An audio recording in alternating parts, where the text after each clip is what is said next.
দুধ খাবো না আর দুধ খাবো না, দুধ দেখলেই খালি দুধ খাবো না। তাই ভাবলাম দুধ দিয়ে ওকে পুডিং বানিয়ে দিই।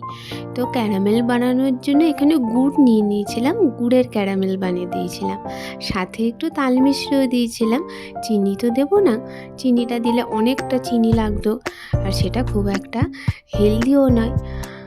দুধটাকে ছানা কেটে নিয়ে এইভাবে জল ঝরিয়ে দিয়ে মিক্সিতে দিয়ে তার মধ্যে আমি দিয়েছিলাম আরও 1 চামচ মিল্ক পাউডার দিয়েছিলাম, আর সাথে দিয়েছিলাম একটু কনডেন্স মিল্কটা না দিলেও হতো, আমার কাছে ছিল তাই দিয়েছিলাম। সে সাথে আরও মিষ্টতা বাড়বে।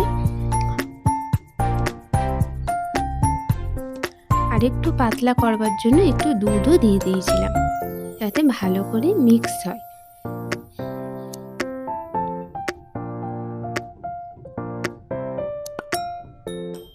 ক্যারামেল হয়ে গেলে সেটাকে একটা ছোট্ট বাটির মধ্যে এইভাবে প্রথমে দিয়ে দিয়েছিলাম।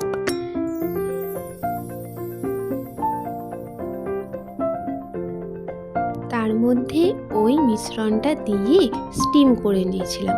এখানে আমার স্টিম করা হয়ে গেছে, তো উপরে একটা প্লেট চাপা দিয়ে ওটাকে উল্টে দিয়েছিলাম।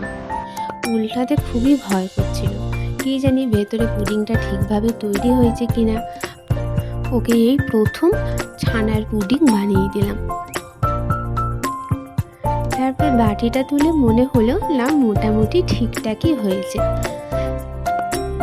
দেখে হয়তো খুশিই হবে, সেই জন্য।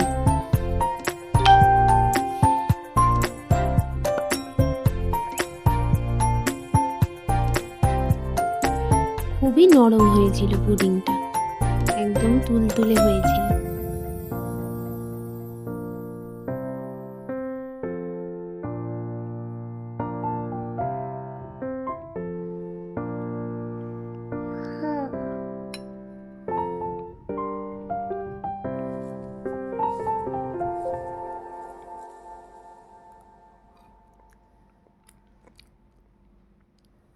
একটু ঘুরতে বানালো কেমন হচ্ছে? ভালো খুব ভালো।